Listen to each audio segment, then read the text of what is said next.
Assalamualaikum warahmatullahi wabarakatuh. Terima kasih telah berkunjung ke channel YouTube saya. Silahkan subscribe dan share video ini agar YouTube ini berkembang.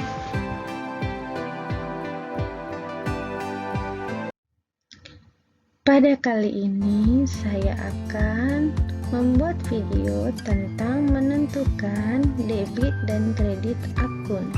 Ini adalah bagian dari pelajaran akuntansi dasar, di mana kita menentukan debit dan kredit akun sebelum kita membuat jurnal.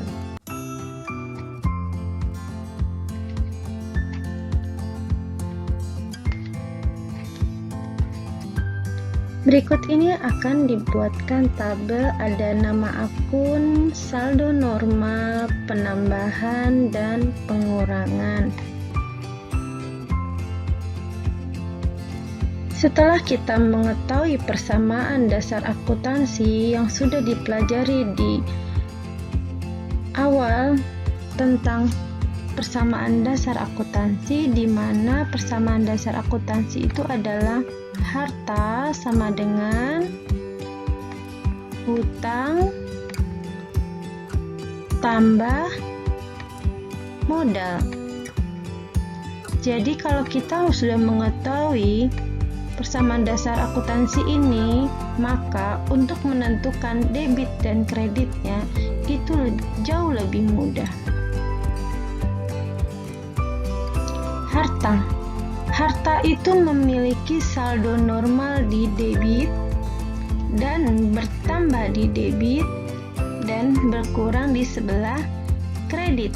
Harta ini contohnya adalah gedung, bangunan, kas, piutang, perlengkapan. Nah, berikutnya adalah nama akunnya adalah hutang atau kewajiban. Nah, untuk hutang berlawanan dengan harta. Kalau utang itu bertambah di kredit, hutang ini contohnya adalah hutang dagang, ada lagi namanya hutang bank, ada hutang hipotek, ada obligasi juga. Lalu hutang itu kalau bertambah di sebelah kredit dan berkurang di sebelah debit. Nah, jadi kalau kita sudah tahu saldo normal dan bertambah serta berkurangnya di sebelah mana untuk akunnya, maka untuk membuat jurnal setelah ini lebih mudah lagi. Karena pertama kita belajar akuntansi, pasti kita sudah memahami yang ini persamaan dasar. Nah, berikutnya akun modal. Modal ini sama dengan hutang kalau saldo normalnya ada di kredit dan bertambah di kredit, berkurang di debit. Nah, seperti persamaan dasar ini, harta sama dengan hutang ditambah modal. Nah, harta itu saldo normalnya adalah debit.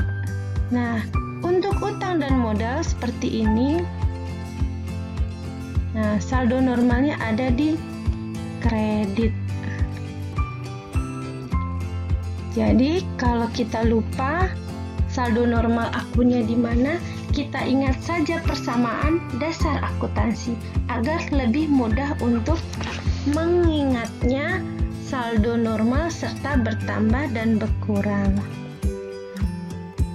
Lalu berikutnya akun pendapatan. Pendapatan ini saldo normalnya ada di kredit dan bertambah di kredit dan berkurang di sebelah debit. Jadi suatu akun itu kalau bertambah di kredit maka berkurangnya di debit. Tidak ada satu akun bertambah dan berkurang di satu titik, misalnya di kredit saja. Untuk pendapatan, saldo normalnya adalah debit. Nah, untuk pendapatan ini saldo normalnya sama dengan harta di sebelah debit. Nah, lalu lalu bertambah juga di debit dan berkurang di kredit. Jadi untuk harta, pendapatan, saldo normalnya sama di debit. Berikutnya adalah prive. Prive ini adalah bagian dari modal.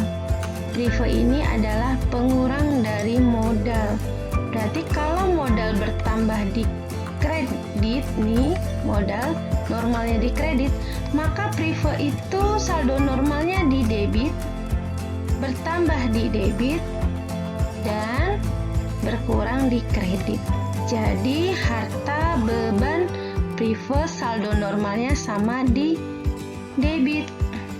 Berikutnya adalah pembelian. Nah, pembelian ini saldo normalnya juga di debit sama dengan harta, beban, serta prive. Saldo normalnya ada di debit, bertambah di debit, dan berkurang di sebelah kredit. Jadi untuk hutang, modal, pendapatan, saldo normalnya ada di kredit sama. Maka kalau bertambah maka ada di kredit, kalau berkurang maka di debit. Jadi kita harus hafal debit dan kredit akun ini. Kalau kita sudah hafal, maka untuk membuat jurnalnya lebih mudah. Misalnya kita membeli perlengkapan, membeli perlengkapan secara kredit, berarti perlengkapan itu adalah harta, berarti bertambah ada di sebelah debit, berarti perlengkapannya debit. Nah, membeli secara kredit maka akan timbul hutang, berarti bertambahnya di kredit. Nah, seperti ini. Setelah melihat video ini, maka kita akan belajar tentang menganalisis transaksi baru membuat jurnal. Sampai ketemu di video berikutnya. Terima kasih atas perhatiannya. Wassalamualaikum warahmatullahi wabarakatuh.